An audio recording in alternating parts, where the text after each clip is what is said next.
Bonjour et bienvenue dans cette dernière vidéo concernant l'IPv4. Alors ici, nous allons faire un exercice où nous allons configurer un PC de telle manière à ce qu'il puisse surfer sur l'Internet. Alors pour ce faire, nous allons utiliser Cisco Packet Tracer. Je vous donnerai évidemment les exercices également de telle manière à ce que vous puissiez le réaliser chez vous. Mais donc ici, nous allons imaginer que nous connectons notre PC à un fournisseur d'accès Internet et que nous devons le configurer pour qu'il puisse surfer vers les différents sites. Je vous ai déjà préparé un petit réseau. Alors, le réseau, on suppose donc que nous avons un fournisseur d'accès Internet et derrière, nous avons les différents serveurs de sites que nous allons joindre. Nous avons également le serveur DNS de Google, donc le 88888, que nous pouvons utiliser pour faire de la résolution de noms de domaine.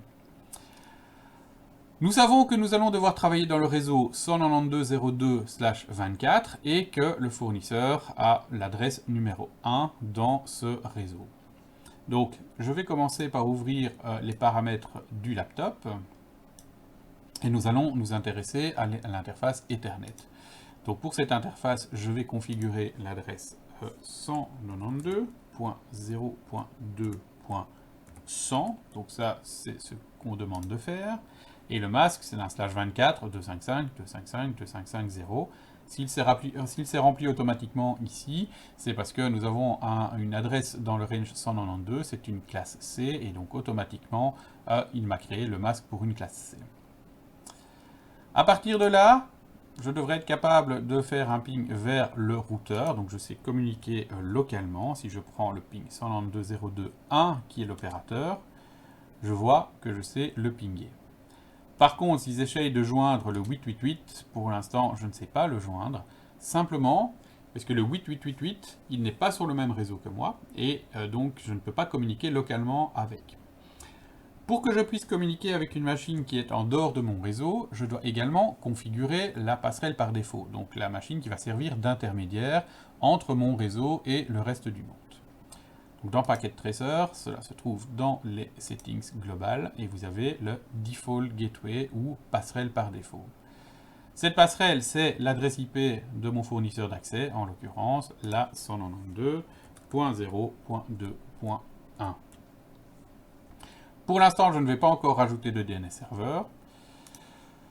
Alors, si je reviens maintenant sur mes commandes et que j'essaye de joindre le 88888, ça va aller beaucoup mieux.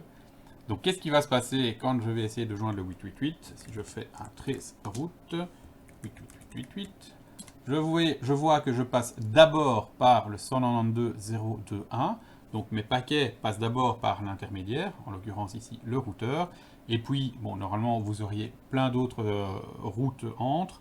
Et nous arrivons au final à 88888 qui est le serveur que j'essaye de joindre. Alors pour l'instant, si j'essaye de joindre par exemple google.com, etc., donc si je vais dans un browser, donc le browser il est ici, et bien si j'essaye de joindre www.google.be, pour l'instant ça ne va pas fonctionner, on dit ici hostname unresolved. En fait pour l'instant je n'ai pas encore configuré le serveur DNS, donc je n'arrive pas à traduire www.google.be ou en fait .com pour être précis, puisque c'est .com que j'avais défini, mais le résultat sera le même. On n'arrive pas à traduire cette adresse en adresse IP.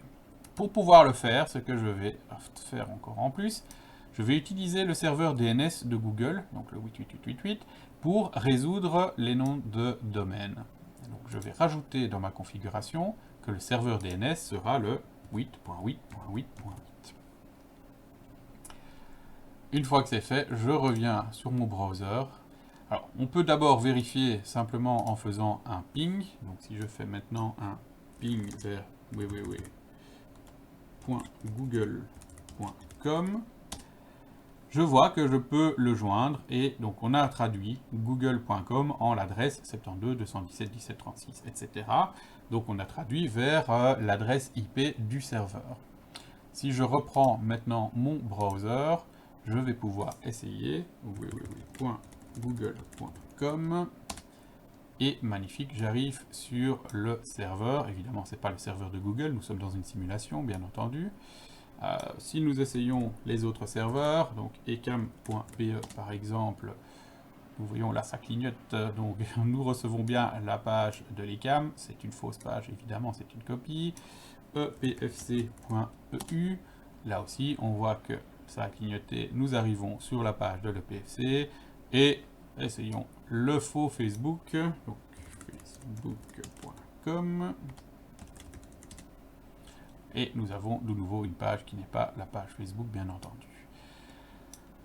Donc nous avons configuré notre laptop, nous lui avons donné une adresse IP dans le réseau dans lequel nous avons demandé de travailler, le 192.02/24, nous lui avons donné l'adresse 100, la default gateway, le point, le serveur DNS, nous avons donné le DNS de Google. À partir de là, nous sommes capables de joindre les machines qui sont sur Internet pour pouvoir justement surfer. Donc ce que nous avons besoin absolument pour pouvoir surfer sur Internet, et je dis bien là dans ce cas-là surfer, pas simplement se connecter sur des adresses IP, mais nous avons besoin d'une adresse IP, d'un masque, une passerelle par défaut et le DNS qui va avec. Alors nous ferons encore évidemment d'autres exercices en classe où nous configurerons aussi des routeurs pour vraiment avoir voilà, toutes les parties possibles sur l'IPv4. Donc nous configurerons des machines, des routeurs et nous verrons comment configurer du routage statique et du routage dynamique. Voilà qui clôture cette dernière vidéo concernant l'IPv4.